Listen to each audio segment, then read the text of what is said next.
Donc, le thème de ce soir sera les enjeux démocratiques en France. Donc, pour vous présenter rapidement, Monsieur Chouard, vous êtes fait connaître en 2005 en votant non pour la Constitution européenne pour le référendum de 2005. Monsieur Cheminade, vous, candidat à l'élection présidentielle à 3 reprises et président du Parti Solidarité et Progrès. Donc, avant tout, j'aimerais vous poser une question à vous deux. Et après tirage au sort, ce sera à Monsieur Chouard de commencer. Quel est selon vous l'état de la démocratie en France en quelques minutes, s'il vous plaît, Monsieur Chouard? L'état de la démocratie, c'est ça? Oui. En 2 minutes. D'abord, s'entendre sur le sens des mots. La démocratie, c'est un régime dans lequel, étymologiquement, le démos a le kratos. Le démos dispose du kratos, donc le peuple décide. La démocratie, c'est un régime dans lequel le peuple décide. Autrement dit, techniquement, ça veut dire qu'il va voter. Voter, c'est décider. On n'a jamais été en démocratie puisque tout ce qu'on nous a proposé depuis 1789, c'est d'élire. Or, élire, c'est renoncer à voter. C'est quand je mets le bulletin de quelqu'un dans une urne pour qu'il ait le pouvoir, ça veut dire que je lui fais confiance, ça veut dire que je compte sur lui pour tout décider à ma place. Ça veut dire que je renonce à décider. Donc, c'est peut-être un très bon régime, c'est peut-être le meilleur des régimes, mais c'est pas la démocratie, un régime dans lequel on élit. Tu dis, on voit bien, là aujourd'hui, dans la situation de crise sanitaire avec les décisions de plus en plus iniques qui sont prises à cette occasion, on voit bien notre impuissance politique, l'impuissance politique des citoyens, parce qu'en fait, on n'est pas citoyen. Un citoyen, ça vote les lois, alors que là, on est juste ravalé au rang dégradant d'électeurs, et on voit bien l'impuissance des électeurs à l'occasion de tous ces abus de pouvoir en ce moment. Donc l'état de la démocratie, il est nul puisqu'il n'y a pas de démocratie. Donc, mais même le gouvernement représentatif pourrait être quand même bien meilleur, à condition que ce ne soit pas les représentants qui écrivent les règles de la représentation. À mon avis, c'est ça notre problème. C'est que depuis 1789, et les penseurs du XVIIIe siècle l'observaient déjà, que le problème, c'est que, et du XIXe encore plus, c'est que les représentants se sont arrogés le droit d'écrire eux-mêmes les règles de la représentation, alors que seuls les représentés devraient être capables d'écrire la Constitution. Bon, donc démocratie, impossible de penser à l'endroit avec des mots à l'envers. Si on utilise démocratie pour décrire le régime dans lequel le démos n'a aucun kratos, on n'arrive pas à penser.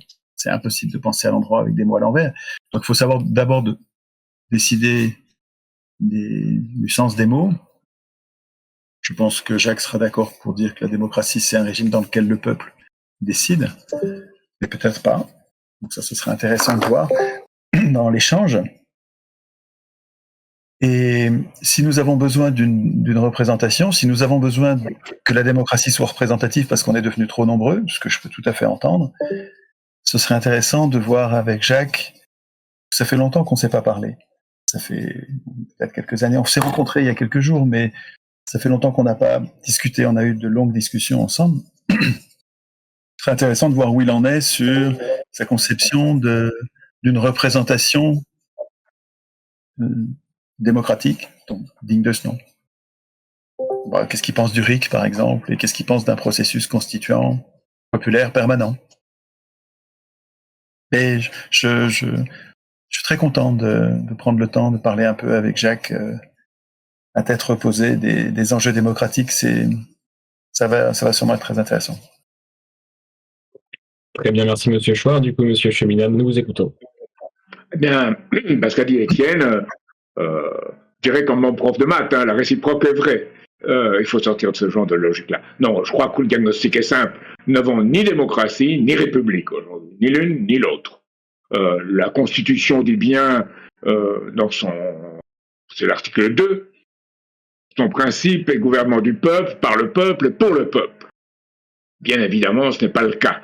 On a réduit le citoyen à un électeur et, par ailleurs, non seulement il ne peut pas exercer en tant que mandant la possibilité d'initiative dans le domaine de la réflexion sur les principes ou dans le domaine de ce qui est fondamental pour notre pays.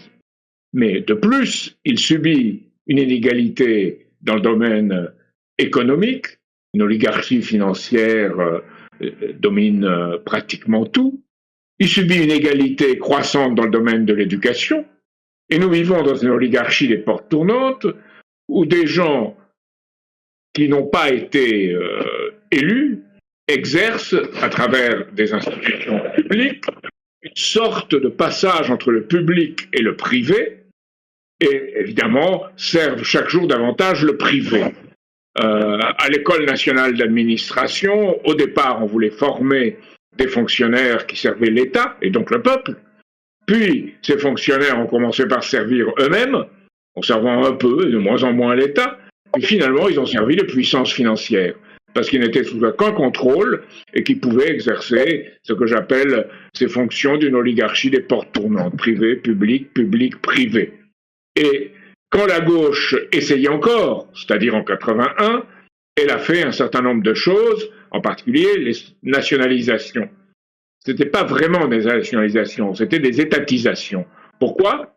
Parce qu'on a mis au pouvoir, dans le public, des gens qui étaient les cousins germains, ou qui avaient la même formation, ou qui étaient les frères de ceux qui étaient en privé.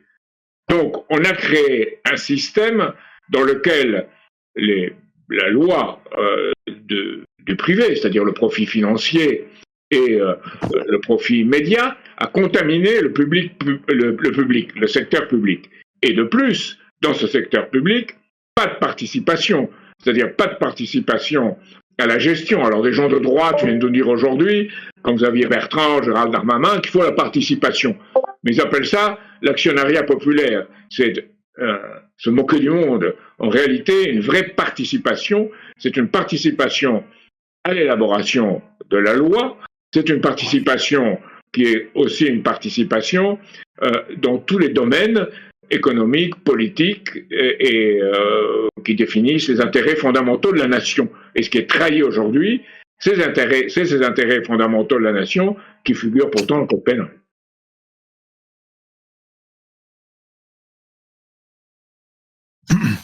Monsieur Cheminian. Alors, du coup, la question que je voulais aborder, c'est comment on peut soigner la démocratie en France et donner le pouvoir réellement au peuple. Du coup, je propose que Monsieur Cheminian, vous essayiez de nous apporter la réponse. Monsieur Chouard répondre. Je crois qu'aujourd'hui, on n'a pas cette intention. Dans les cercles dominants, on l'a vu avec les Gilets jaunes, l'intention, c'est de pratiquer la répression lorsque le peuple s'exprime, lorsqu'il exprime sa volonté de changement, au moins de façon certes confuse, mais il l'exprime, il la veut. Et il veut, on l'a vu à partir d'un certain moment, le fameux RIC, le référendum d'initiative citoyenne. À ce moment-là, on le renvoie dans ses buts. Et on le renvoie dans ses buts aussi économiquement. Et aujourd'hui, on le voit avec toute la politique sanitaire, indépendamment des questions concernant tel ou tel élément de la santé publique, les virus, le pass sanitaire, etc., on s'aperçoit que la façon dont c'est fait, la façon même dont c'est fait, est une façon qui ne respecte pas la démocratie. Alors, comment parvenir à cette démocratie? Alors, évidemment, je pense, pour simplifier les choses, qu'au système de mandat représentatif, il faut aussi associer un système de démocratie directe. Comment le faire? Alors, ce serait une grande discussion avec Étienne, bien entendu. Ce qui est clair pour moi, c'est qu'il y a un système qui est le tirage au sort, qu'on a pratiqué à Athènes, puisqu'on avait même une machine pour ça, qui était le clérothérion. Donc, on pratiquait ce tirage au sort, mais on le pratiquait avec une élite de la cité. Les métèques n'y étaient pour rien, les étrangers n'y étaient pour rien. Donc, comment le faire aujourd'hui? Eh bien, je crois qu'Internet donne cette possibilité, ou la formation donne cette possibilité. Pourquoi?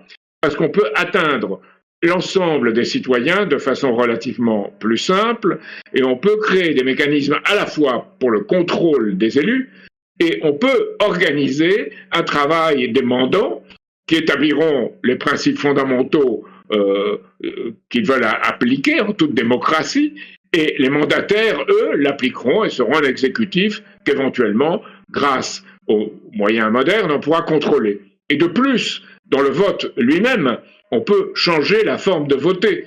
On peut dire, voilà, Aujourd'hui, on ne va plus avoir un premier, un second dans un concours de beauté. On va noter chaque candidat et on verra celui qui obtient le maximum de suffrages positifs. Alors on peut penser qu'on pourra des suffrages positifs, des suffrages négatifs, mais on aura ainsi une familiarité avec chacun des candidats et ça ne sera pas le concours de beauté.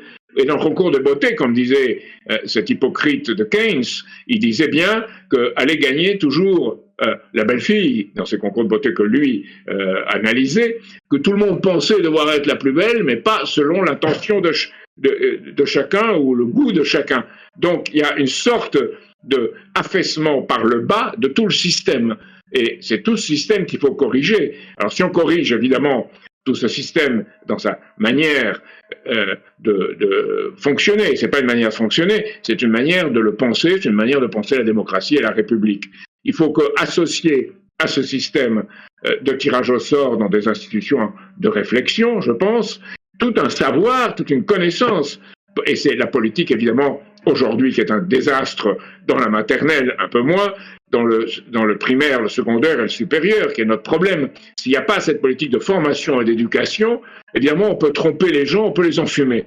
Heureusement, on les trompe tellement, on les enfume tellement que les gens finissent par réagir aujourd'hui et qu'il y a ce besoin de connaître et de comprendre. Et je crois que Étienne sera d'accord que ce moyen de connaître et de comprendre, c'est notre responsabilité à tous qui avons eu une expérience, qui avons les moyens de pouvoir donner au peuple, comme on disait à une époque, rendre l'art, la science et les moyens de se gouverner au peuple. Est-ce que tu serais d'accord, Jacques, pour, en plus de l'éducation, mettre en priorité le contrôle citoyen des médias? Parce que dans le même, dans le droit fil de ce que tu disais, où si la Constitution nous donne, c'est-à-dire la Constitution que nous aurions écrite nous, si nous nous donnons à nous-mêmes le droit de décider, il faut que donc c'est notre opinion qui va acquérir du pouvoir, le pouvoir de changer les choses. Il faut que cette opinion soit éclairée. Il faut, comme tu disais, qu'on ne puisse pas être facilement trompé. Donc tu as raison, l'éducation va jouer sûrement un rôle très important en enseignant dès le début, tout petit, aux enfants, comment participer au bien commun, comment réfléchir au bien commun dans l'école. Il y a déjà des écoles qui font ça très bien, comme le nom m'échappe, je connais que ça. Bon, bref. Montessori, par exemple. Alors, Montessori, ça c'est une version plutôt pour les riches, hein, parce que c'est assez cher et il y a les mêmes principes auxquels je pensais. Je pensais à une version pensée par un communiste, mais qui est du même tonneau, où en fait on donne des responsabilités aux enfants. Aucun enfant n'est privé de responsabilité, tous ont quelque chose à faire. Il y a un journal, il faut nettoyer, il faut préparer ceci, préparer cela, et tout le monde participe à l'organisation du bien commun, et tout le monde participe au bien commun d'une façon ou d'une autre, et ça tourne. Et je m'en veux d'oublier ce nom, enfin est-ce que on a un petit problème de capacité de salon, est-ce que ce serait possible de couper vos caméras pour que tout le monde puisse rejoindre le salon, s'il vous plaît? Oui, bien sûr. Donc, ma question à Jacques était, est-ce que nous ne devrions pas, quand on voit les ravages que font aujourd'hui les médias, des ravages en termes de désinformation, mais c'est criant, quoi, hein, tous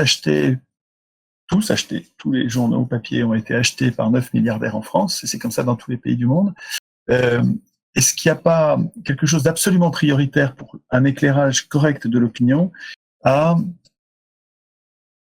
reprendre les médias aux riches, aux ultra-riches, et à en faire des services publics, soit avec des fonctionnaires, soit avec des personnes qui auraient un statut qui ressemblerait au statut des juges, donc qui sont à la fois indépendants des pouvoirs et notamment de l'exécutif, mais aussi de toutes les puissances économiques, mais qui en même temps seraient responsables.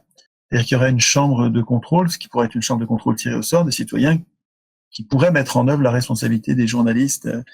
Est-ce que tu serais d'accord, ou est-ce que j'exagère en faisant vraiment une première priorité, au même titre que l'éducation, de rendre les médias indépendant de toutes les formes de puissance, de toutes les formes de pouvoir, de façon à ce qu'ils puissent être des contre-pouvoirs. C'est bien que tu n'exagères pas du tout. Aujourd'hui, il y a en gros 9 gros intérêts financiers, une véritable oligarchie qui contrôle tous les médias et une télévision même publique qui est directement soumise au pouvoir en place. Donc on est loin de ce qui existait dans une certaine mesure, mais une mesure d'abord beaucoup plus avancée, à la Libération en 1945, après 1945. Donc, tout à fait. Je crois que ça se situe dans un contexte plus vaste. D'abord, un contexte de principe. Nous avons envoyé un message aujourd'hui qui est à la fois un tract et une décision qu'on communique, une proposition qu'on communique sous forme de possibilité de décision, pour qu'on lise tous les 14 juillet le préambule du 27 octobre 1946 de notre Constitution, qui est un minimum, qui a été repris en 1958 en renforçant sa valeur constitutionnelle. Si on lit bien les choses, de toute évidence, le droit à la parole y est inscrit et il faut assurer qu'il y ait une presse qui soit pas une presse sous contrôle de cette oligarchie financière. Mais ça pose un problème beaucoup plus général, parce que si on veut que cette presse ne soit pas le contrôle sur l'oligarchie financière, il faut combattre cette oligarchie financière en son cœur même. Et la presse n'est que son instrument. Donc on peut afficher ce que tu dis, c'est très utile et les gens peuvent connaître et comprendre davantage ce qui se passe. Mais pour réussir à le changer, il faut toucher cette oligarchie financière là où elle exerce son pouvoir, c'est-à-dire dans le système bancaire, dans sa contrôle de la monnaie et dans son contrôle de l'État. En réalité, aujourd'hui, si on voit l'État et ceux qui sont élus, c'est pas l'ENA, comme on l'a dit, c'est encore beaucoup plus l'inspection des finances, la Cour des comptes et le Conseil d'État. Donc ces gens-là, par nature, seront complices d'un système qui domine l'opinion. Donc bien sûr qu'il faut un système de contrôle de la presse et qu'il faut un système où le peuple ait son mot à dire. Mais si c'est limité à des mesures pour la presse, ça ne peut pas marcher. Il faut aller au cœur du système et remettre en cause ceux qui le détiennent de fait aujourd'hui. Quand on dit Macron démission, Macron partait, peut-être, je n'ai pas une sympathie très grande pour Emmanuel Macron, mais ils en trouveront un autre qui sera une série B, que ce soit ou Bertrand, ou Pécresse, ou même Marine Le Pen. Donc, on pourra trouver quelqu'un d'autre. Et le problème, il y a un livre très intéressant qui s'appelle Opération Macron, qui montre bien comment Macron est parvenu au pouvoir. Et je crois que c'est ces pistes qui conduisent au pouvoir qu'il faut remettre en cause. La presse et les médias, bien sûr, en sont une. Mais, et le drame de notre époque, c'est qu'on a une presse et des médias qui en fument, qui développent une idéologie dominante, et on le voit partout. Et d'un autre côté, des réseaux sociaux qui, eux, face à cela, chacun essaye de bricoler sa façon de penser, et ce n'est pas organisé. C'est pas organisé comme quelque chose qui soit un véritable association, je dirais, demandant, qui puisse exiger de connaître et de savoir comme elle le devrait. On l'a vu très bien dans la fameuse convention sur l'écologie de Emmanuel Macron. On organise des gens, on prend 150 personnes. Qui les sélectionne? Les instituts de sondage. Comment on les sélectionne? Avec des critères qui ne sont pas très publics. Et enfin, ils sont orientés par des experts qui les font décider dans un certain sens. Donc, on a une caricature de tirage au sort et de démocratie directe. Donc, là aussi, je voudrais avoir ton avis sur ça. Donc, comment on fait pour à la fois avoir une source qui permette aux gens d'accroître et de, disons, d'étendre leur savoir. Moi, ce qui m'avait beaucoup touché chez les Gilets jaunes, ce qui me touche beaucoup aujourd'hui, c'est une chose qu'ils ont compris. Au départ, je pense, ils croyaient que l'argent, c'était une chose qu'ils ne pouvaient pas comprendre, qu'ils pouvaient exiger mais pas comprendre. Je crois qu'au bout d'un certain temps, et avec la pandémie, et avec les milliards qu'on a balancés partout pour enrichir les plus riches, eh bien, ils ont compris que l'argent, ça se crée, que l'argent, c'est un pouvoir. Et qu'il faut reprendre, je dirais, le gouvernail ou la direction de l'émission d'argent, de ce système à la fois de crédit et de crédit-monnaie. Donc, c'est là qu'est la question essentielle et qui est reliée au fait qu'il n'y ait plus cette presse qui est la presse aujourd'hui du monde de l'argent. Oui, je suis bien sûr d'accord avec l'idée que reprise des médias aux riches ne suffira pas, bien sûr, parce que je travaille à la refonte de toutes les institutions, bien sûr, depuis 15 ans. Mais c'est comme tu parlais de l'éducation comme outil d'éclairage de l'opinion, il me semblait nécessaire de rappeler que l'éducation a quand même un effet indirect, puisqu'on parle des enfants et que le temps qu'ils deviennent des adultes, les résultats seront assez longs à obtenir, alors qu'avec les médias, on a une désinformation permanente, et en reprenant les médias, on aura un rééclairage de l'opinion beaucoup plus rapide. Je dirais que je peux pas être plus de ton avis, vu que les médias m'ont beaucoup plus maltraité encore que toi. De façon scandaleuse, je suis bien d'accord, je suis outré du traitement qui t'est fait dans les médias. Mais c'est pas étonnant, c'est presque une légion d'honneur, Jacques, d'être traité d'affreux par de pareilles fripouilles. C'est presque une reconnaissance de bonne résistance. Je vais répondre à ta question et t'en poser une autre. J'ai senti quand tu parlais de la Convention climat tirée au sort que, bien sûr, elle était truquée de A à Z, qu'on a tiré au sort parmi des volontaires qui donc étaient par ce fait triés. En fait, il y avait que des gens qui étaient déjà très politisés, sensibilisés à la question écologique.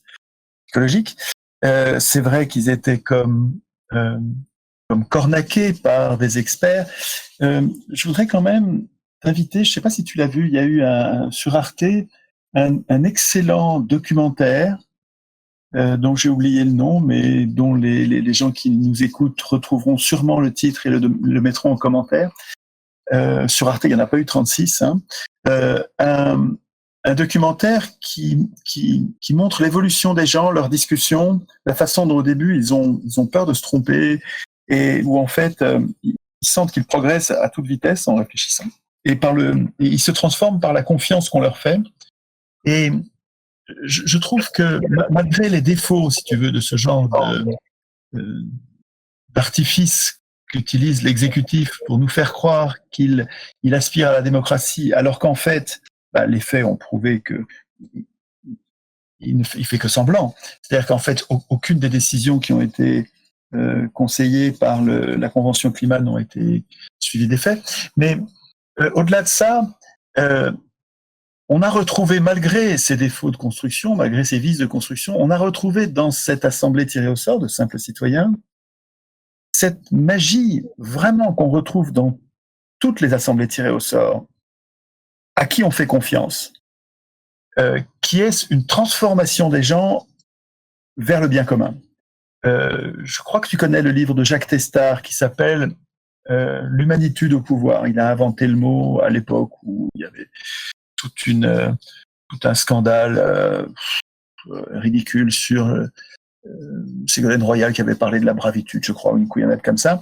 Et malgré tout, il a gardé ce mot humanitude pour désigner cette transformation des humains qui délibèrent sur le bien commun et qui, par l'effet de cette délibération et par l'effet conjugué du fait qu'on leur fait confiance et qu'il ne faut pas qu'ils se trompent, il faut faire de son mieux, se transforment et en viennent. Jacques Testard le signal dans toutes les conférences qu'il a vues, il en a fait des centaines. Les gens se transforment et prennent des décisions contre leur intérêt personnel pour servir le bien commun. Et ça, c'est comme si c'était une école de civisme, tu vois, les assemblées tirées au sort, les assemblées pas consultatives, des assemblées qui prennent des décisions avec des décisions impératives. Ces assemblées sont comme des écoles de citoyenneté que Tocqueville avait bien pressenti. Tocqueville tu te souviens, on en avait parlé, avait écrit des pages remarquables pour défendre le tirage au sort des jurys en matière civile.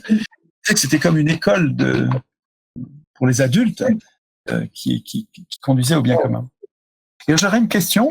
Alors sur l'argent, on va être d'accord, tout le monde va s'embêter parce qu'on va être tellement d'accord. Bien sûr, tu fais partie de ceux. Tu n'es pas celui qui m'a réveillé sur la question de l'argent, c'était André-Jacques Holbeck en 2006. Mais très vite, en suivant les conseils d'André-Jacques sur la création monétaire et sur le scandale de la création monétaire par les banques privées, j'en suis venu à découvrir ton travail. Et je me suis aperçu que tu faisais partie des pionniers, pendant que tout le monde roupillait et que nous ne nous occupions de rien à ce sujet. Il y a des décennies que tu te bagarres contre ce que tu appelles le cancer financier. Tu fais vraiment partie des premiers bagarreurs. Et ça, vraiment, je te remercie pour ça. D'ailleurs, j'invite tout le monde à aller sur le site Solidarité et Progrès, où il y a des trésors documentaires pour comprendre à la fois les causes de la crise de 29 et les conséquences de la crise de 29. Et je dis ça, mais il y a mille autres choses en plus. Mais sur la régulation bancaire, sur le site de Solidarité et Progrès, vous trouverez des articles longs, très bien écrits, très bien documentés, avec de nombreuses images et des références extérieures infinies pour comprendre comment, après la crise de 29, la commission Pécora, par exemple, a mis en place toute une série de carcans à la finance, de façon à ce qu'elle ne recommence pas le désastre de 29. Et notamment, il y a eu le Glass-Steagall Act, donc cette séparation de la banque privée, des banques privées des banques de dépôt, qui empêche les banquiers, les usuriers de jouer avec nos économies, les économies de la population. Et depuis le Glass-Steagall Act, il s'est passé une quarantaine d'années, il n'y a eu aucune crise financière, zéro crise financière. Et puis, vous trouverez sur le site de Solidarité et Progrès aussi les étapes de la dérégulation, qui sont en fait le mouvement par lequel, après avoir corrompu les pouvoirs, les usuriers, les banquiers, ça a commencé avec Pompidou chez nous, les usuriers se sont déchaînés, ont fait tomber leur chaîne et ont fini par détruire le Glass-Steagall Act, aussi bien aux États-Unis qu'en France, l'équivalent en France. Et c'est une catastrophe financière absolue. Donc, je ne saurais qu'abonder dans le sens de Jacques sur la compréhension, les explications de la crise financière et les solutions. Mais j'aurais une question pour Jacques parce qu'il dit, Jacques, tu dis, c'est tout le système qu'il faut corriger. Bien d'accord? Et je voulais te soumettre deux possibilités pour savoir s'il y en a une qui t'agrée plus que l'autre. Tu te souviens à l'époque où on parlait tant, c'était l'époque des moqueries, l'époque des manifestations obstinées contre le régime illégitime européen. Tu te souviens, tous les mercredis, on a fait comme les Allemands de l'Est avec leurs manifestations du lundi, qu'il neige, qu'il plante, qu'il gèle. Ils sortaient tous les soirs à l'appel d'un curé. Ils étaient des centaines de milliers à demander, à dire nous sommes le peuple, nous voulons décider. Nous, on avait fait les moqueries. Et à cette époque-là, je te parlais d'une assemblée constituante tirée au sort. Il me semblait que l'assemblée constituante, pour qu'elle soit capable de réécrire, de tout changer, comme tu dis, de changer tout le système, il fallait que ce ne soit pas des professionnels de la politique. Et depuis est apparue dans mon panorama une idée que je trouve au moins aussi bien et peut-être meilleure parce qu'elle est plus progressive et parce qu'elle est permanente, qui est le RIC constituant. Je voudrais avoir ton avis sur l'opportunité et éventuellement les modalités, si tu y as réfléchi, d'un RIC qui serait à côté du RIC législatif, du RIC abrogatoire pour abroger une loi, du RIC révocatoire pour révoquer un élu ou un représentant. Le RIC constituant est sûrement le plus important parce que c'est lui qui permet à une population de garder la maîtrise des règles de sa représentation. Et ça pourrait être une façon, se concentrer sur le RIC constituant, me paraît être une bonne façon, simplement compréhensible par tout le monde et progressivement mise en place. Tu vois, ça permettrait de modifier les choses les unes après les autres. Qu'est-ce que tu penses de cette idée d'un processus constituant permanent par le biais de cette procédure que serait le RIC constituant? Alors, je veux revenir au lien parce que on a tendance à nous considérer comme des experts de la finance ou de l'économie. C'est pas le cas. Je pense que nous essayons de voir en face ce que tout le monde devrait voir. Et que, en réalité, pour nous, en tant que mouvement politique, la priorité, c'est de donner au peuple les moyens de son développement, de toucher toutes les facultés créatrices de tous, chaque individu ayant droit à une part dans l'entière croissance, disait Jaurès, ou élever à la condition d'homme tout individu de l'espèce humaine, d'homme au sens d'homme et de femme. Il faut faire attention aujourd'hui. Donc il y a cet engagement profond. Et cet engagement profond, au nom de cet engagement profond, j'étais allé voir sur un point qui était précisément le Glass-Steagall, Emmanuel Macron, lorsqu'il était secrétaire général de l'Élysée en 2013. Et c'est vrai que ça serait nécessaire, mais il le voyait comme une chose en soi, comme un point unique. Et puis il s'est dit, de quels moyens on pourra convaincre les banquiers, avec quelle manip. Et là, on se situe à l'échelle des manipulations. Et on ne peut pas jouer à ce niveau des manipulations. Il faut avoir un contexte général et un engagement général. Alors je dirais, par rapport à ça, que moi, ce qui m'a marqué, c'est avec mon ami américain Lyndon LaRouche, nous on parlé dès 1973, au moment, et dès 1971, en particulier le 15 août 1971, quand on a détaché le dollar de l'or, on a justifié toutes les déréglementations. Il y a eu les déréglementations dans le domaine de l'économie et de la finance, mais des réglementations dans tous les domaines de la culture et de la vie sociale. On disait à l'époque qu'on dérégulait, comme on dit aujourd'hui, on déréglementait tout, la liberté du renard dans le poulailler, bien sûr, qui commence par égorger une ou deux poules pour manger et puis qui prend plaisir à les égorger. Donc c'était ça qui était mis en place dans le domaine financier, avec le court terme devenant la base de tout, et peu à peu détruire toutes les institutions qui étaient celles du peuple. Et en même temps, on détruisait la culture, c'est-à-dire qu'on imposait une culture, elle aussi, de l'instant, de l'immédiat, une sous-culture, une contre-culture, je préfère le mot. Alors on imposait le sexe marchandise, on imposait la tolérance et toute consommation de drogue, on imposait des formes d'art qui étaient arbitraires, et de cette façon, on jouait sur le flash, l'instant, le court terme, parallèlement à la façon dont on est réglementé dans le domaine financier. On était dans cette situation du court terme. Je pense que toute délibération, c'est pour ça que j'ai fait un peu j'ai cherché un peu ce socle, c'est toute délibération dans le domaine du long terme est bonne à saisir.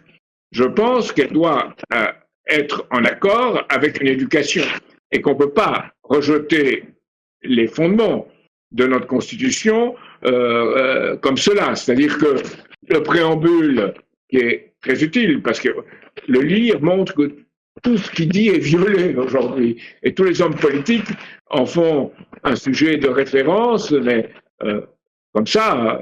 Mais en réalité, dans les faits, ils violent tout ce qui est dit dedans. Je sais pas, que chaque, par exemple, être humain, que tout travailleur participe par la même à ses délégués à la détermination collective des conditions de travail. Tout homme a droit à un travail. Chacun a le devoir de travailler, a le droit d'obtenir un emploi. Donc tout ça est violé. Donc comment, dans ce contexte où tout cela est violé, créer une délibération sur pourquoi ça arrive et qu'est-ce qui se passe? Et c'est ça le sujet, je pense, constituant. Alors, comment le mettre en place? Sur cela, je pense qu'il faut avoir l'idée qu'il y a des principes et qu'il faut partir de ces principes. Et que si ces principes sont compris au cours de discussions, c'est extrêmement important qu'il y ait ces discussions.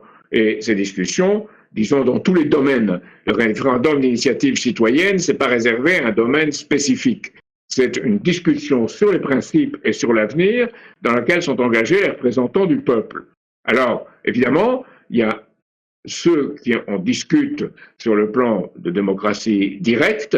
Encore faut-il organiser le clérotérion moderne, et ceux qui sont les mandataires qui exercent l'exécutif, qui doivent être d'une façon ou de l'autre contrôlés. Alors je pense que là, on a un immense avantage que nous offre Internet. C'est-à-dire que pour la première fois, on a un instrument qui permet à toute une assemblée d'une nation, et même une assemblée à l'échelle du monde, mais en particulier d'une nation, bien sûr, avec ses principes, sa langue, sa tradition, son histoire, une assemblée au niveau d'une nation, d'être consultée et de délibérer et de décider. On a cet instrument, on n'a pas assez réfléchi. Et ceux qui avaient le plus réfléchi, c'est extraordinaire, chez les Gilets jaunes. Les Gilets jaunes ont vu, tout à coup, qu'avec les algorithmes des réseaux sociaux, ils pouvaient voir comment pensaient leurs voisins. Ils ont délibéré avec leurs voisins et ils sont allés dans les ronds-points. Et ils ont vu aussi à travers Google Maps où habitaient leurs voisins. Et à travers ça, ils sont organisés d'eux-mêmes. Et c'est là que ça a fait très peur aux gens en place. Très, très peur. Et il s'agissait de les détruire. Alors on les a détruits parce que faute de discussion, faute d'approfondissement, faute de savoir, et attirés, comme on les a attirés dans un jeu pervers vers Paris, Paris, Paris, comme si tout était là, au lieu de s'organiser et de délibérer, on a réussi, et avec évidemment les provocations, une police de répression, la peur et tout ce qu'on connaît, on a réussi pour l'instant à arrêter ce mouvement. Moi, je l'avais annoncé dès 2009, à la colère qui vient, ça va venir un jour.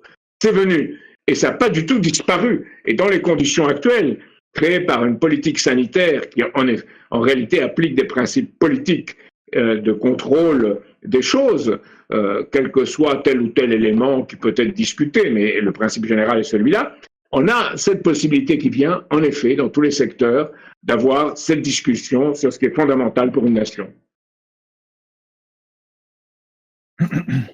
Je vais soulever un point rapidement, c'est que M. Chaminade, vous vous définissez comme gaulliste, mais faut-il encore avoir confiance en la Ve République, selon vous? Je crois qu'il y a les principes qui ne sont pas de la Ve République, qui sont des principes fixés par l'histoire et qui ont été interprétés dans la Ve République. La Ve République, en tant que telle, je ne suis pas pour changer tout le temps de constitution, mais je suis pour qu'une réflexion du peuple sur la constitution s'établisse et que si cette réflexion porte, qu'on suive ce que le peuple a à dire.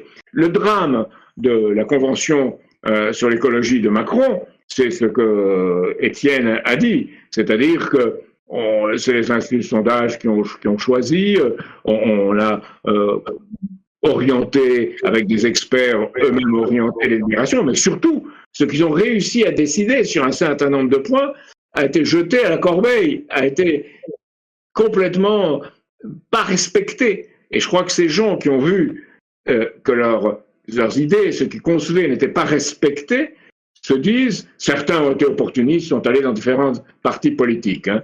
Il faut le voir, par opportunisme. Mais la grande majorité, au contraire, voudra continuer cela et peut-être en parlera autour d'elle. Et je crois qu'il est en train de se créer les conditions maintenant où cette prise de parole, les conditions où cette prise de parole arrive.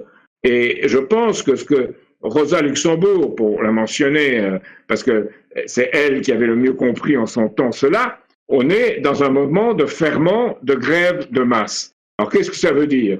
Évidemment, ça ne veut pas dire que c'est une grève au sens habituel du terme. C'est qu'en dehors de tout mouvement syndical ou politique, il y a une masse qui a un ferment, parce qu'elle veut quelque chose, elle cherche des repères, non seulement contre le gouvernement actuel, mais contre toutes les oppositions. Et de ce point de vue, je pense que l'abstention, qu'on a vue dans ces dernières élections, est une abstention sanction, ou mieux encore, une abstention recherche. Et c'est cette recherche qu'il faut favoriser pour qu'elle puisse s'exprimer en aidant à un accouchement qui doit se produire dans les conditions où il y a une initiative citoyenne dans tout un pays qui définit pour moi la République, avec des principes qui ne sont pas que chacun veut faire ce qu'il entend, mais que pour le bien commun, comme l'a dit très justement Étienne, pour le bien commun et pour l'avenir des enfants et des petits-enfants, soit prêt à prendre des décisions qui ne seront pas nécessairement bonnes pour soi-même, mais qui seront bonnes pour l'intérêt général. Et de ce point de vue-là, c'est cette réflexion commune qui permet d'en accoucher. Et de plus, je dirais, on en vient même, et je l'ai vu dans toute relation qu'on a avec quelqu'un, si elle est réellement humaine, on commence à penser en quoi il pourrait changer votre pensée. Et lui commence à penser en quoi il pourrait changer sa pensée. Et c'est cela qu'on veut absolument pas aujourd'hui. On veut pas que ça circule. C'est dangereux. Attention. Et c'est justement pour cela qu'il faut ces instances de délibération dont on parle ici. Alors, c'est plusieurs choses importantes. Sur la question, faut-il avoir confiance dans la Ve République? Ça fait maintenant 15-16 ans que je fais des ateliers constituants qui prennent comme point de départ ce que j'appelle, moi, une anti-constitution, c'est-à-dire une constitution qui n'est pas digne de ce nom, parce qu'en fait, notre travail dans les ateliers constituants confirme depuis des années, donc c'est vraiment un nombre incalculable d'études, article après article, qui démontrent facilement que ce texte de la Ve République nous tient à l'écart de toutes les décisions. Il n'y a aucun article dans les 89 de la Constitution de 58, il n'y a aucun article qui prévoit la puissance du peuple en quoi que ce soit.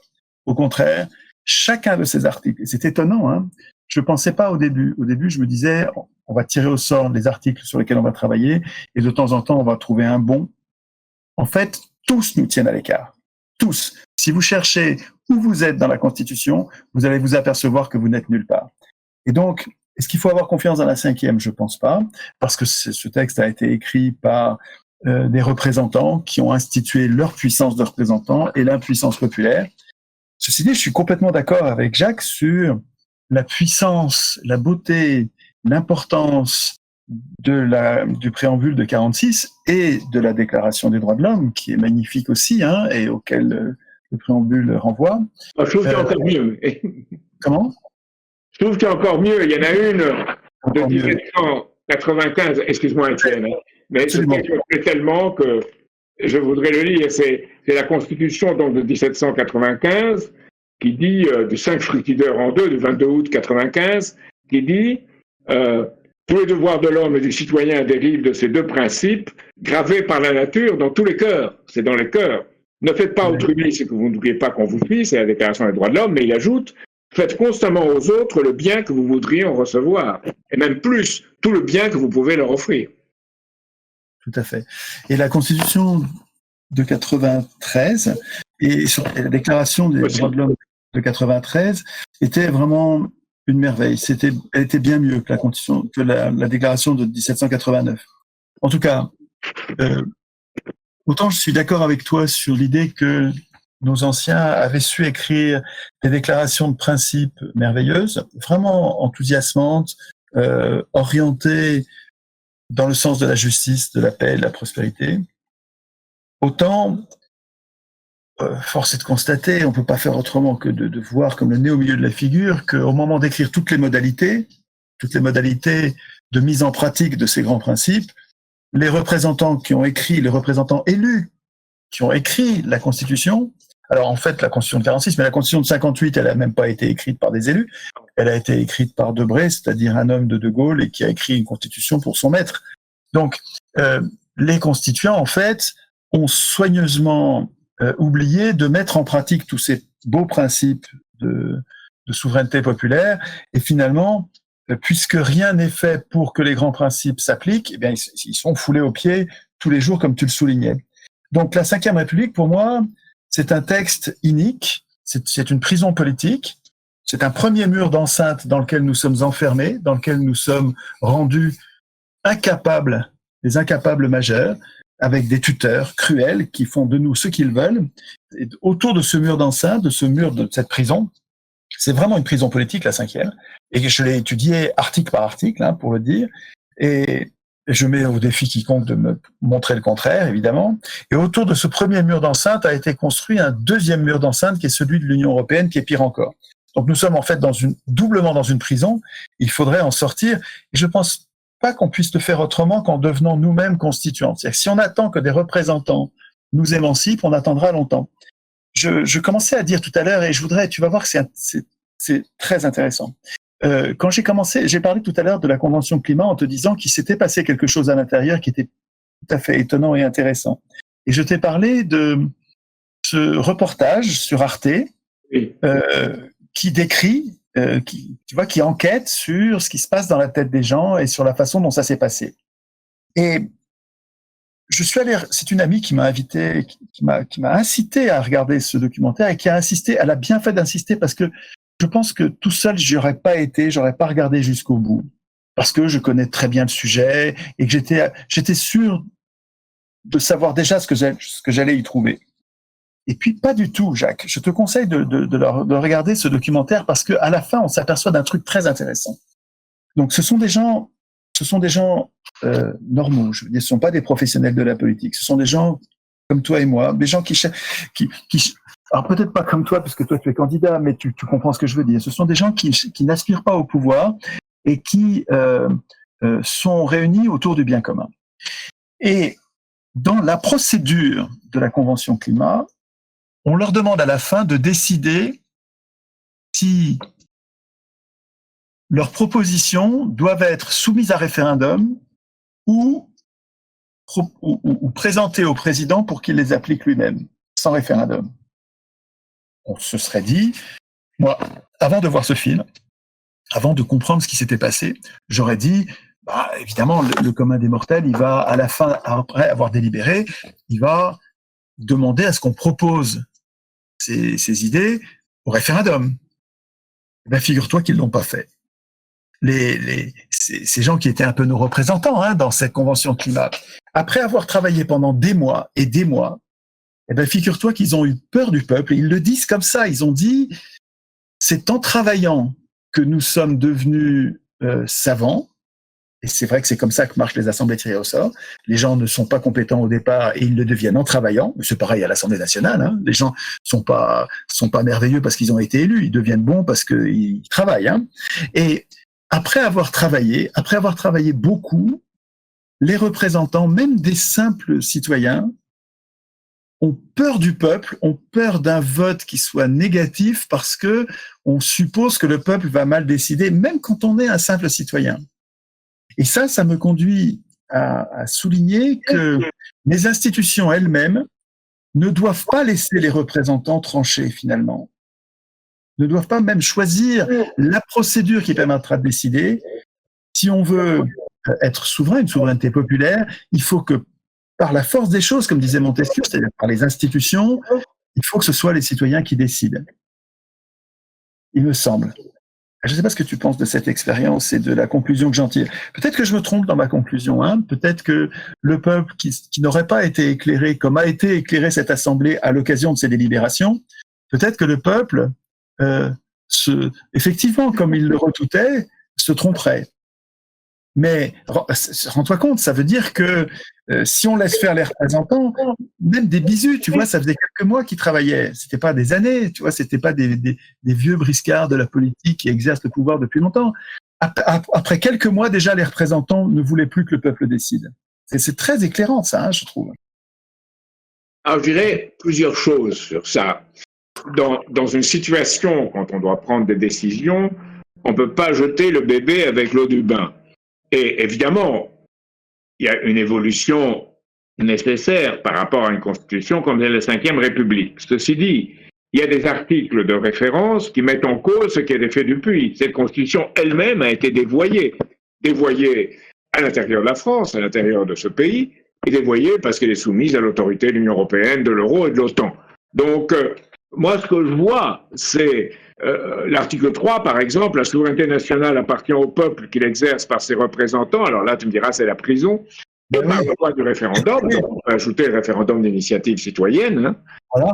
Aucune section du peuple ni aucun individu ne peut interdire l'exercice. Et ensuite, le suffrage peut être direct ou indirect dans les conditions prévues par la Constitution. Bon, ça peut être changé. Il est toujours universel, égal et secret. Et voilà, donc où notre principe est le gouvernement du peuple par le peuple et pour le peuple, article 2, et la devise de la République est liberté, égalité, fraternité. Il y en a un minimum.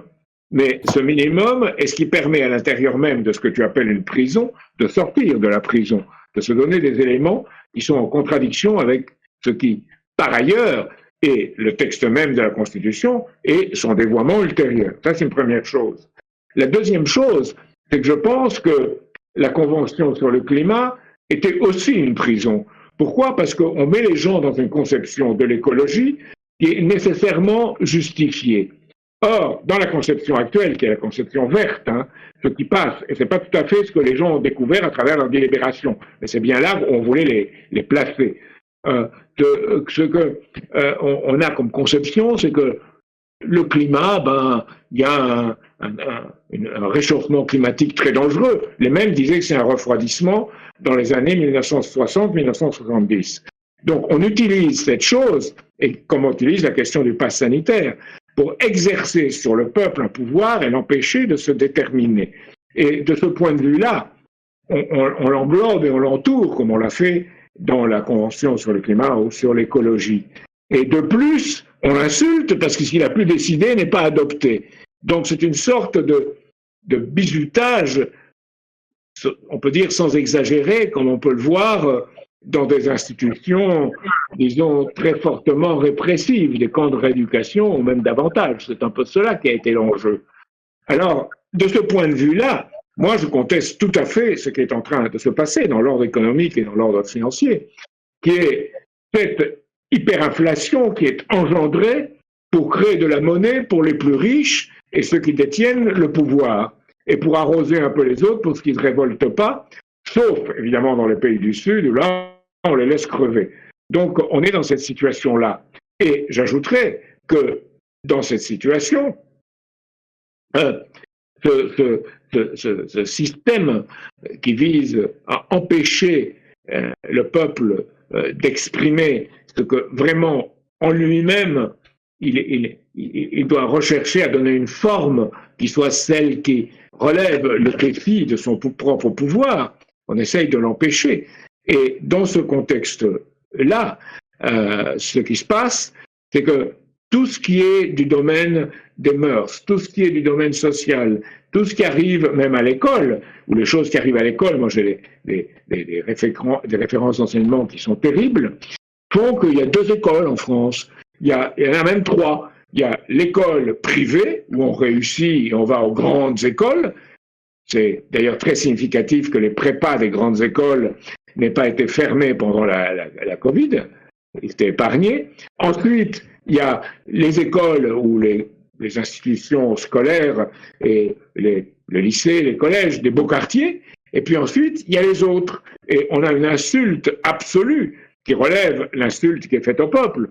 Un professeur que je ne connais pas, mais je connaissais une élève qui était avec lui, et la première chose qu'il a dit dans son cours, ici, vous êtes dans un beau quartier, un 17 dans les banlieues, c'est un 11 ici, donc vous en faites pas pour le 11, ça vaut un 17 dans les quartiers. Là, on a une injustice flagrante, absolue, dans ce pays. Et évidemment, c'est une parole du peuple qui doit être prise, mais elle ne peut pas d'un seul coup être prise parce que les manipulations qui sont faites du peuple peuvent l'envoyer dans le mur. Donc, tu as dit toi-même, hein, que cette réflexion doit durer voire 6 mois, voire 1 an. Mais qu'est-ce qui se passe entre-temps? Parce que la crise économique et financière va être très grave et il peut se passer des choses très graves entre-temps, comme il peut passer des choses très graves à l'intérieur de la France. Donc, il faut que des gens qui se sentent responsables puissent être un peu, je dirais, des gens qui sont, je préfère le terme d'accoucheurs, de Socrate, qui doivent être des Socrates pour le peuple. C'est difficile, j'entends ce que tu dis et je suis assez d'accord avec sûrement avec l'idée qu'il faudrait trouver un processus qui va être mixte, qui va permettre à la fois de faire plus que de gérer les affaires courantes pendant que le processus constituant a lieu, et en même temps d'avoir un processus constituant populaire, c'est-à-dire qui intègre correctement la population de façon à instituer une puissance populaire plutôt qu'une impuissance. C'est vrai qu'il faudra sûrement qu'il y ait comme un mix de dirigeants éclairés. Et là, c'est vraiment un peu un rêve quand même, hein, parce que tout ce qui permet d'accéder au pouvoir aujourd'hui, c'est incroyablement rodé. Ça fait 200 ans que le système est rodé pour empêcher toute possibilité pour le peuple de s'émanciper par l'élection, quoi. Hein. Je vois les résultats qu'ont des gens que je trouve valeureux quand même, hein, qui se présentent aux élections et qui ont presque rien, mais parce qu'ils ne paraissent pas dans les médias, c'est-à-dire qu'ils n'ont aucune place. Je sais pas combien tu as eu dans les médias pendant la dernière présidentielle, quelle est la proportion que les médias t'ont laissé, mais je suis sûr qu'il y a pas 1%, si ça se trouve c'est 0. Et donc je vois pas d'autre façon de faire, et je sais que c'est long, mais on est dans un tel piège que, excusez-moi, l'évasion se fera pas en 5 minutes, je n'ai pas cette clé. Et ceux qui prétendent que la violence permettrait d'en sortir rapidement, je pense, se trompent gravement. Parce qu'à chaque fois que nous sommes violents, et nous l'avons été combien de fois dans notre histoire, ça a été l'occasion pour les puissants, les dominants, de justifier, de légitimer un écrasement dans le sang, littéralement, et ensuite d'imposer le silence sur les faubourgs pendant des décennies. je pense que la seule solution raisonnable, et ça rejoint une partie de ce sur quoi tu travailles depuis des décennies, toi, hein, c'est un travail d'éducation populaire. Tu avais de belles formules tout à l'heure quand tu disais donner les moyens au peuple de son développement et de son développement intérieur, quoi, de son éducation pour qu'il soit... À mon avis, il y a une espèce de désespérance, de complexe d'infériorité qui est entretenu par l'école de la République, entre guillemets, parce que c'est l'école bourgeoise qui a rien de républicain et qui est marchande, en fait. Hein. Il y a une école de la résignation, de la soumission, une école de la faiblesse, en fait, du sentiment de faiblesse. Et je ne sais plus qui était ce politicien qui, au 19e, disait il est important pour l'ordre social que le peuple ait le sentiment de son impuissance. C'est très important. Les bourgeois ont très bien compris très vite, les bourgeois, c'est-à-dire c'est les dominants, hein, ont très bien compris qu'il était important que les dominés aient le sentiment qu'ils sont faibles. Et ça se travaille avec Internet. On a un outil pour nous rendre confiance et la volonté de changer. Et je pense que les ateliers constituants sont un des outils auxquels tu avais participé pendant un temps. Nous avons quelques personnes qui souhaitaient vous poser des questions. Donc avant de terminer, j'aurais souhaité rapidement, succinctement, que nous y répondions. La première question nous vient d'Armen. Elle vous demande « Que pensez-vous de la loi renseignement qui vient d'être votée en juin et qui a esquivé le débat public dans les médias ?» C'est une loi scélérate. Il y en a, je pense qu'il y a au moins 50 lois scélérates graves par le régime depuis qu'il est en place. C'est des lois scélérates, c'est-à-dire qu'une loi n'est pas bonne parce qu'elle est loi. Quand on dit, excuse-moi, hein, Jacques, je démarre au quart de tour, mais quand on dit en droit, la loi est l'expression de la volonté générale. Écoutez bien, c'est un principe important en droit. La loi est l'expression de la volonté générale. Ça ne dit pas que toute loi est bonne et représente l'intérêt général. Ça ne dit pas ça. En droit, quand on utilise l'indicatif, quand on dit c'est comme ça, en droit, ça veut dire l'impératif. Ça veut dire ça doit être comme ça. Donc, en fait, quand on lit dans le langage courant ce principe de droit, il y a un code que les juristes connaissent, mais que les citoyens ne connaissent pas. Il faudrait le connaître.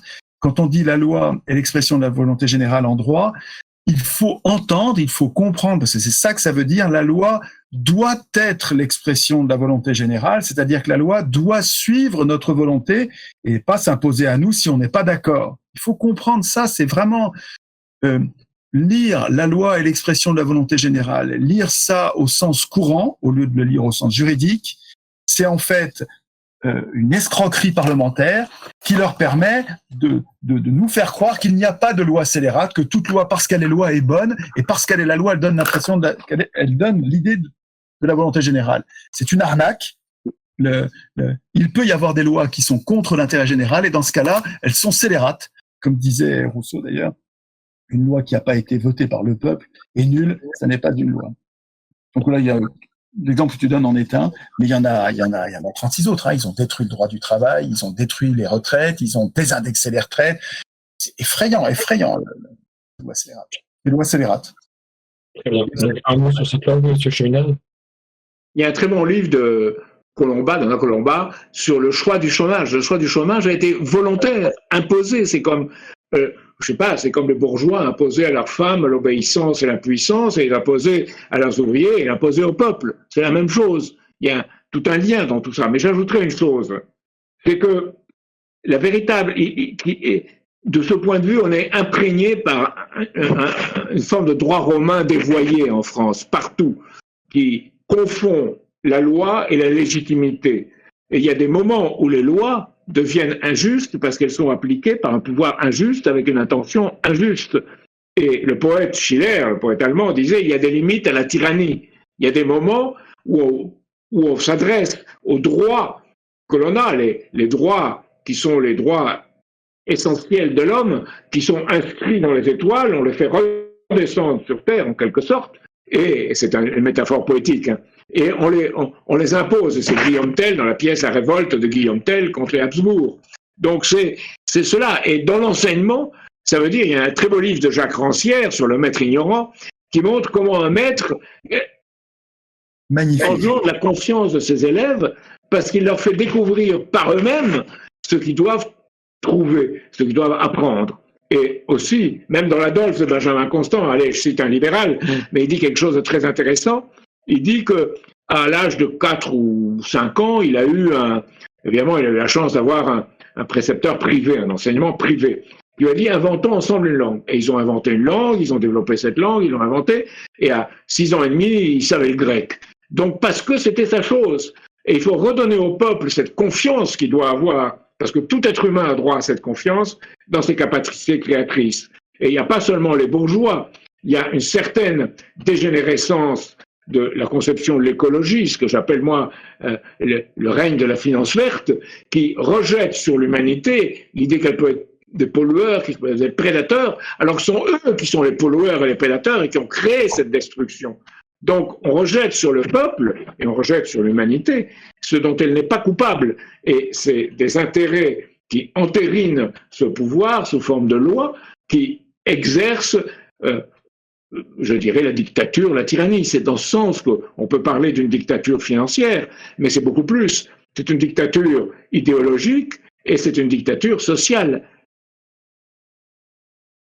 Tu parlais de Alain Colomba sur le choix du chômage et je vous invite à voir le travail de Jacques Nikonov sur le chômage, que tu dois connaître, je pense, qui est tout à fait remarquable. Ce gars-là, très tôt aussi, a écrit un très bon bouquin disant nous accusons le gouvernement de favoriser le chômage en proclamant qu'il le combattait. Et je pense que moi aussi que le chômage est une construction politique, un outil de domination, un outil de chantage, et qui a été délibérément mis en place. Et je vous recommande le livre de Chamaillou qui s'appelle La société ingouvernable, qui est, je pense, un de mes 10 meilleurs bouquins. C'est vraiment un bouquin magnifique, généalogie du libéralisme autoritaire. La société ingouvernable, où vous avez l'histoire de la construction du chômage dans les années, à partir des années 70, où en 68, en fait, les Français se sont révoltés, mais c'est le monde entier qui se révoltait contre la domination d'une façon générale, et les patrons, les dominants, ont eu très très très peur. Et dans la société ingouvernable, Grégoire Chamaillou documente, mais c'est magnifique, c'est un livre, c'est incroyable, il documente. Il y a des milliers de documents avec les aveux où on entend les patrons dire que le capitalisme est fini, que c'est foutu, qu'ils n'obéissent plus. Ils parlent des ouvriers et des employés. Ils n'obéissent plus, ils ne respectent plus rien, ils ne respectent pas la discipline.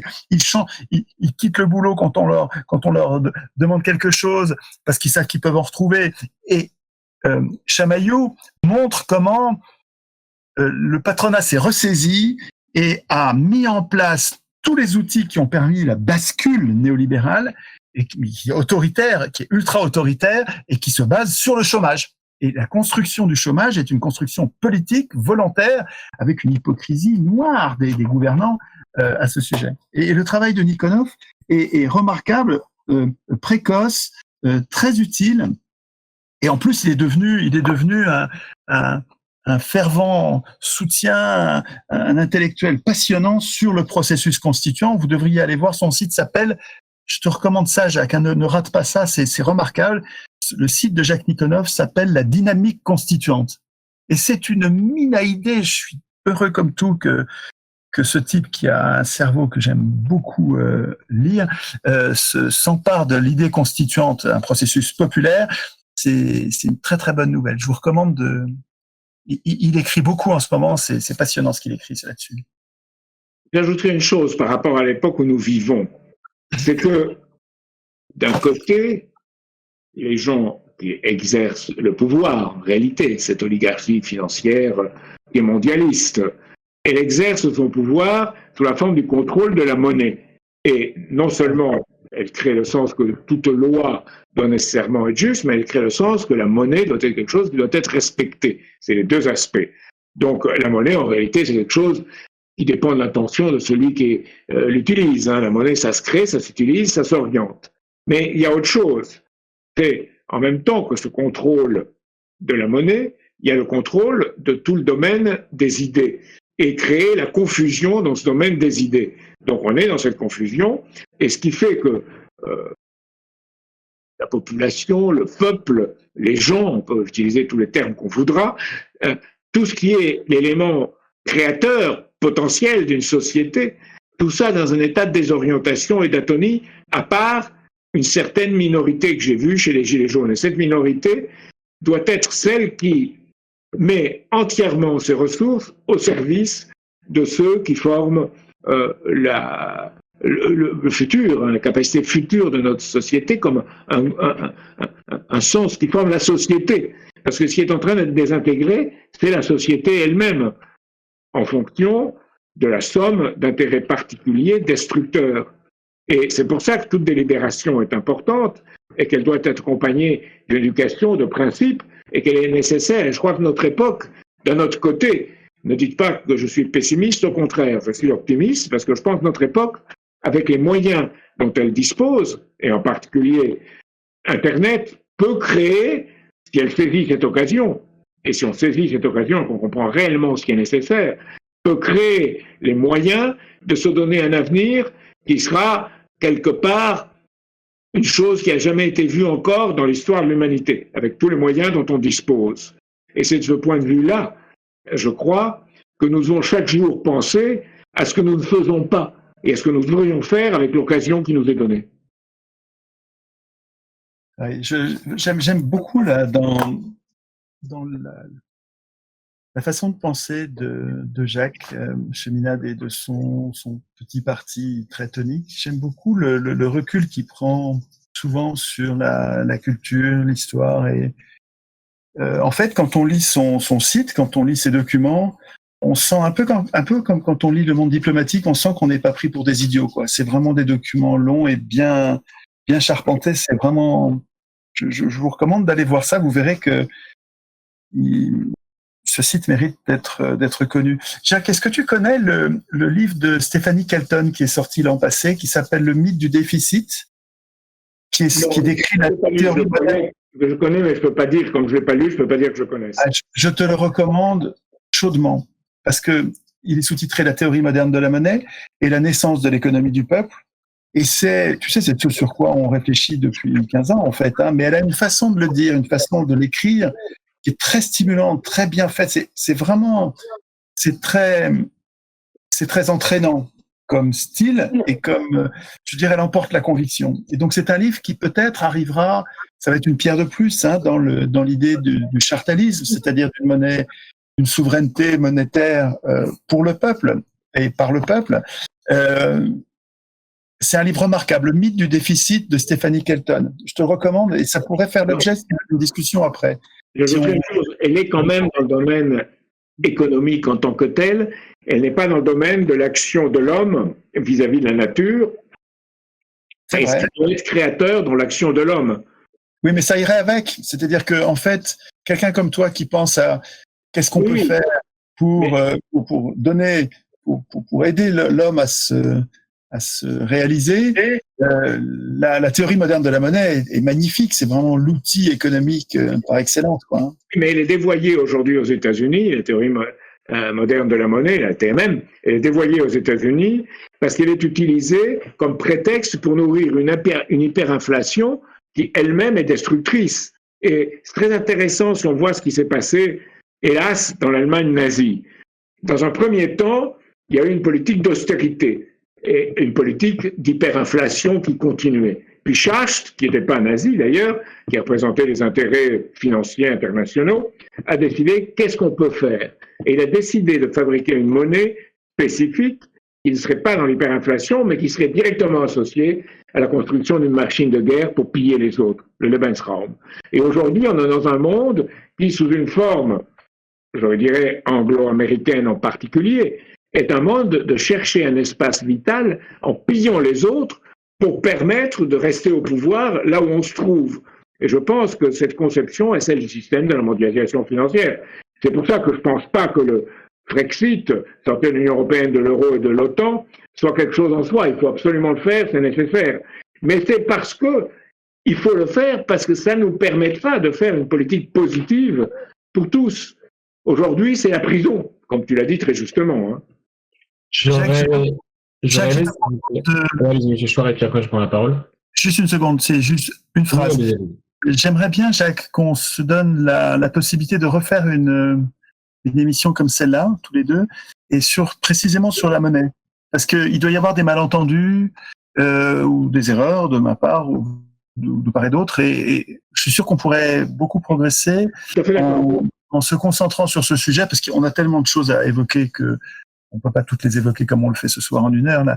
Mais ce serait intéressant. Moi, j'aimerais bien qu'on parle de la théorie moderne de la monnaie, de ses dévoiements, mais aussi de ses promesses si c'était sous contrôle citoyen. Parce que je la vois pas du tout comme intrinsèquement inflationniste, mais pas du tout. Mais bon, on n'a pas le temps d'en parler ce soir, et il faudrait, si tu veux bien, ce sera une conversation très intéressante, je crois. Parce qu'on ne sera pas d'accord d'emblée. Aux États-Unis, on applique de cette façon, c'est ce que je veux dire. Et c'est conseillé par le gouvernement Biden, pas Biden lui-même, tous ses conseillers et ces gens qui l'entourent. Ah oui, non, mais c'est des pourris. Non, mais c'est pas eux que je défends, hein, bien sûr. Et tu verras, ce livre est très hétérodoxe. Pas du tout. Elle défend pas ce qui se fait en ce moment. Hein. Non, je sais, j'ai pas lu le livre, j'ai lu de nombreuses interviews qu'elle a données. Je devrais lire le livre. Elle est remarquable, cette femme, je trouve. Bon. Très bien, donc je vous remercie. On a quelques questions, si vous pouviez y répondre vraiment en 5-6 secondes par question. C'est un petit défi que je vous lance, je sais que c'est difficile pour vous qui aimez argumenter. Alors, qu'est-ce qui peut unir les citoyens pour avoir une démocratie d'après vous? En un mot, question de Arnaud. Qu'est-ce qui peut unir les citoyens pour avoir une démocratie d'après vous? Je pense que nous avons une cause commune. Et cette cause commune, donc aussi bien les gens de gauche que de droite, d'extrême gauche, d'extrême droite, de rien du tout, ceux qui sont abstentionnistes, je pense que nous avons une cause commune. Notre impuissance politique est programmée, et notre cause commune, c'est d'apprendre à instituer nous-mêmes la puissance qui nous manque pour imposer la prospérité. Et vous, monsieur Cheminade, dans un mot, comment on pourrait réunir les personnes qui veulent la démocratie? Je pense que c'est le respect et le développement constant des pouvoirs créateurs de l'homme. C'est-à-dire que l'homme reprenne confiance, que les êtres humains reprennent confiance en eux-mêmes, dans ce qu'ils peuvent créer pour le bien commun et aussi pour les générations futures. Il y a une très belle phrase de quelqu'un qui était, qui s'appelle Léon Bourgeois, qui a une très belle phrase. Elle a dit « Nous avons une vraie dette. La vraie dette, c'est celle que nous avons contractée envers les générations passées et que nous devons acquitter envers les générations futures. Mais ce n'est pas une dette en monnaie, ce n'est pas une dette en argent, c'est une dette en culture, en beauté, en science que nous devons transmettre constamment. » Très bien, donc on va prendre une dernière question de Nayoche. L'UE allié ou ennemi de la démocratie? C'est quoi le début? L'Union européenne est-elle un allié ou un ennemi de la démocratie, selon vous, monsieur Chouard?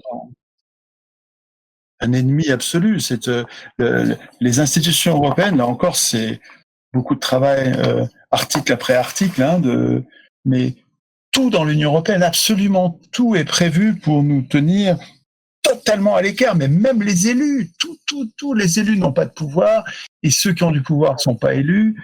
Le chômage de masse est institué par une politique monétaire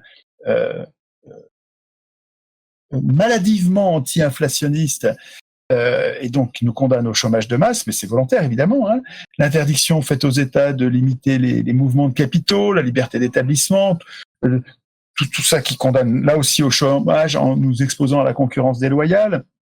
La clause de défense mutuelle qui nous soumet littéralement à l'OTAN, pour la confusion des pouvoirs dans les mains des ministres et des présidents, les juges européens qui voient leur carrière contrôlée par les exécutifs qui devraient être appelés à juger. Tout ça est complètement fabriqué en dépit du bon sens. Le pouvoir législatif qui est contrôlé par des organes non élus, ni le peuple ni les élus n'ont l'initiative de quoi que ce soit. Alors, tout ça est scandaleusement antidémocratique. L'Union européenne, c'est un piège. On pourrait dire fasciste, parce que c'est un mot qui est complètement démonétisé, mais c'est une tyrannie, c'est un système totalement antidémocratique à vomir. L'Union européenne, c'est Mais c'est pas fabriqué par les puissances européennes, hein, c'est fabriqué par les États-Unis. C'est voulu et imposé par les États-Unis pour se débarrasser d'une province trop puissante et par le biais, par l'entremise, par l'action des élites corrompues dans chacune des provinces. C'est terrible, hein, la façon dont les peuples ont été trahis dans la construction européenne et puis totalement bombardés. On se fait bombarder des plus gros bobards tous les jours dans les médias, ce qui fait que les gens ils croient que l'Europe c'est la paix, alors que nous avons bombardé Belgrade, nous avons bombardé la Serbie, et pourtant l'Europe c'est la paix. Nous avons pillé la Grèce, on a ruiné, on a dévasté la Grèce, et on ose dire que l'Europe c'est la paix. Non, c'est du foutage de gueule absolu. L'UE c'est une ennemie diabolique. Ça va être difficile d'en sortir, hein, de la démocratie. Et du coup, pour clôturer cette soirée, Monsieur Cheminade, selon vous, l'Europe alliée ou ennemie de la démocratie? Nous avons fait campagne dès l'acte unique de 1986 contre la réalisation que nous voyons là très claire, c'était un peu moins clair auparavant, de ce que disait Churchill, la façon dont l'Europe devait se faire. Elle doit se faire autour du libre-échange et elle doit se faire, beaucoup plus grave encore, autour du libéralisme financier. Et l'acte unique, c'était quoi? Créer les conditions pour que ça se fasse. C'était la liberté de circulation des biens, des services, des personnes et des capitaux surtout, pour créer les conditions où la nation perde tout moyen de contrôle. C'est pour ça que je suis favorable à une souveraineté nationale, pour qu'il y ait des moyens de contrôle et surtout de développement de ce qui va être le bien commun, le bien pour le peuple. Donc, dès cette année-là, on a consacré ce que Churchill, dès 1946-47, exprimait. Et c'est là qu'il faut bien comprendre que c'est pas, et c'est là que j'aurais un désaccord, au moins dans les termes avec Étienne, c'est pas les États-Unis, c'est les puissances financières et monétaires et militaires qui occupent les États-Unis. C'est ce que Eisenhower, en 1961, appelait le complexe militaro-industriel. Aujourd'hui, c'est bien pire. C'est le complexe militaire, industriel, financier, des médias, de l'université. C'est généralisé. C'est généralisé comme un pouvoir qui vise à créer ce que, quand je passais mes premiers concours, disait Paul Valéry, avec cette espèce de cynisme qu'il pouvait avoir, l'histoire du monde fini commence. Et ces gens-là pensent en termes d'un monde fini qu'ils doivent contrôler pour toujours. Ce sont, je dirais pour finir, hein, qu'il y a 4 vices que l'Europe cumule. Il y a le vice financier, c'est-à-dire le vice où on fait passer le profit à court terme avant tout. Il y a le vice malthusien, on ne crée pas les conditions pour une population du futur, donc on est malthusien. Le vice qui est le vice géopolitique, où le gagnant doit rafler toute sa mise contre tous les autres. C'est ça la géopolitique. C'est Mackinder et les gens qui s'y intéressent devraient étudier ce que cette géopolitique dont on se gargarise partout aujourd'hui. Et enfin, c'est le vice bureaucratique, le vice des larbins, qui dans les bureaux servent l'oligarchie financière. Et l'Europe, c'est l'oligarchie des larbins, servant une oligarchie financière mondialisée qui est tout à fait contraire à l'idée même de république, de nation et de démocratie.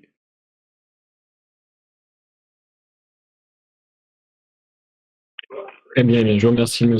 Cheminade et M. Chouard d'être passés. Donc, si vous voulez organiser un second débat sur la souveraineté monétaire et sur la monnaie, n'hésitez pas, nous n'hésitons pas à faire ce genre de format.